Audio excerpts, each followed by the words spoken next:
Hello students, आज की class BSc first year की क्लास है जिसमें हम इनऑर्गेनिक केमिस्ट्री का ही यूनिट फर्स्ट से एक most important topic quantum number, जो कि एग्ज़ाम में हमेशा पूछा जाता है, उसके बारे में देखेंगे।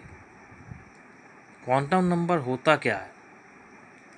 किसी भी एटम में इसके किसी भी ऑर्बिटल में उपस्थित इलेक्ट्रॉन की स्थिति व चक्रण स्पिन को निर्धारण के लिए जिन संख्याओं का यूज किया जाता है उसे क्वांटम नंबर कहा जाता है। किसी ऑर्बिटल में किसी इलेक्ट्रॉन की स्थिति और उसके चक्रण को जानने के लिए, उसकी पूरी जानकारी के लिए हम क्वांटम नंबर का यूज करते हैं।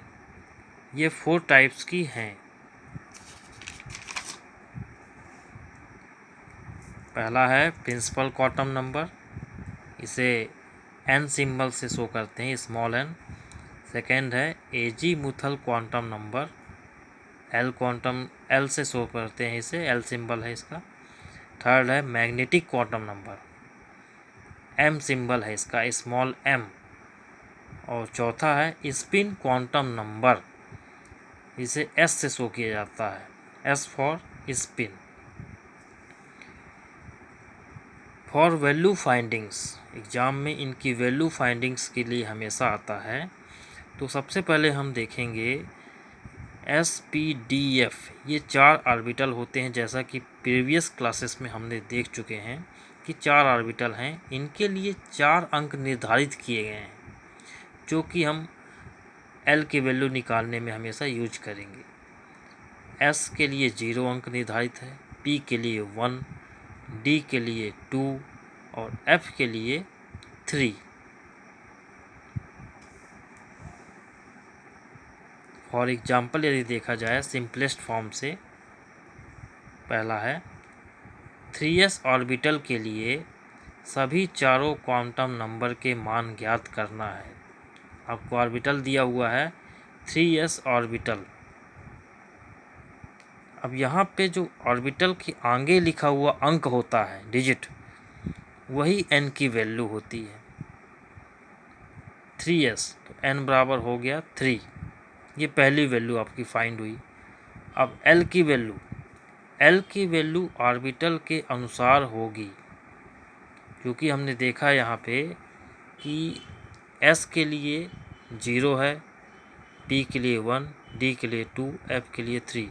तो S के लिए चूँकि 0 है, यही L की वैल्यू होता है, तो L की वैल्यू ऑर्बिटल के अनुसार होगी, तो L बराबर 0 हो जाएगा, क्योंकि S ऑर्बिटल है। S के लिए 0 अंक निर्धारित है। M की वैल्यू -L से +L तक होती है, रूल है ये। तो चूँकि L की वैल्यू 0 है, तो -0 से +0 मतलब 0 ही हुआ। वैसे भी किसी भी क्वेश्चंस में L की वैल्यू यदि 0 आती है तो M की वैल्यू आप डायरेक्ट 0 कर सकते हैं, और वो इस रूल के तहत होती है। अब चौथा आता है S बराबर क्या होगा। तो S की वैल्यू जो होती है, यदि हमको पता नहीं है कि उस ऑर्बिटल में सिंगल इलेक्ट्रॉन है कि डबल इलेक्ट्रॉन है, कि किस इलेक्ट्रॉन के लिए बात हो रही है, तो S की वैल्यू हमेशा दोनों लिखी जाएगी, +½ और -½ +½ और -½ दोनों वैल्यू होगी इस टाइप के क्वेश्चंस के लिए।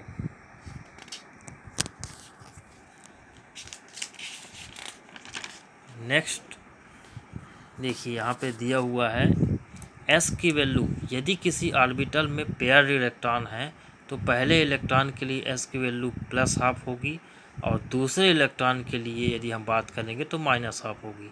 क्योंकि वहाँ पे जानकारी नहीं थी कि एक इलेक्ट्रॉन है कि 2 इलेक्ट्रॉन है, इसलिए +½ और -½ दोनों शो किया गया था उस क्वेश्चन के लिए। सेकेंड टाइम का क्वेश्चन आपको पूछा जाएगा 2px1 ऑर्बिटल के लिए NLMS की वैल्यू क्या होगी। इस टाइप के क्वेश्चन में क्योंकि ऑर्बिटल के पहले लिखा हुआ अंक क्या है 2, तो n बराबर यहाँ पे 2 हुआ। अब P के लिए 1 डिजिट है, यही L की वैल्यू होगा। तो L बराबर हो गया वहाँ पे 1। अब M बराबर क्या होगा, चूँकि रूल से पता है कि M का मान -L से +L तक होता है, तो -1 से +1 तक होगा। चूँकि L बराबर 1 है, M का मान -L से +L तक होता है, तो -1 से या +1 तक काउंट करेंगे। तो -1 के बाद आता है 0, 0 के बाद आता है +1, तो -1 0 +1, ये M की 3 वैल्यू हुई। अब चूँकि P के 3 भाग होते हैं, PX, PY, PZ, और हमें यहाँ इस क्वेश्चन में मतलब है PX से, क्योंकि PX के बारे में पूछा जा रहा है। तो PX में एक इलेक्ट्रॉन है, जैसा कि क्वेश्चन से क्लियर है, PX में एक इलेक्ट्रॉन है। M की वैल्यू जो 3 फाइंड हुई है, -1 0 +1, उसे इस तरह से 3 भागों में डिवाइड करेंगे, -1 0 +1। तो PX के सामने वैल्यू आ रही है -1, तो M की वैल्यू हो गई -1। अब S की वैल्यू क्या होगी, क्योंकि इस PX में सिंगल इलेक्ट्रॉन है, पहले इलेक्ट्रॉन की बात हो रही है, इसलिए S इक्वल टू यहाँ पे +1 होगा, क्योंकि PX में सिंगल इलेक्ट्रॉन है। तीसरे टाइप का क्वेश्चन आपको पूछा जा सकता है, n बराबर 3 के लिए शेष सभी क्वांटम नंबर्स के मान ज्ञात करें। n की वैल्यू दे देगा और शेष क्वांटम नंबर्स के मान ज्ञात करने होंगे।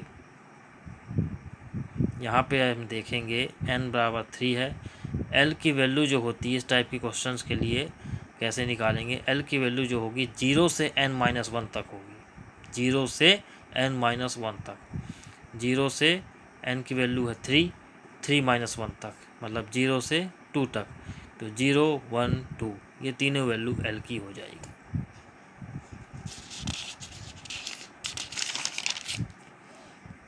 अब M की वैल्यू क्या होगी, चूँकि -L से +L तक होता है, यहाँ L की 3 वैल्यू हैं, 0 1 2, तो 0 को -0 से +0 करेंगे 0 ही आएगा, 1 को -1 से +1 तक करेंगे तो -1 0 +1, और 2 को -2 से +2 तक करेंगे तो -2 फिर -1 फिर 0 +1 फिर +2, तो ये सभी वैल्यू M की होंगी। अब S की वैल्यू +12 और -12 दोनों होगा, क्योंकि यहाँ पर हमें ये नहीं पता है कि एक इलेक्ट्रॉन है उस ऑर्बिटल में कि 2 इलेक्ट्रॉन, तो वहाँ पर दोनों वैल्यू लिखी जाएगी।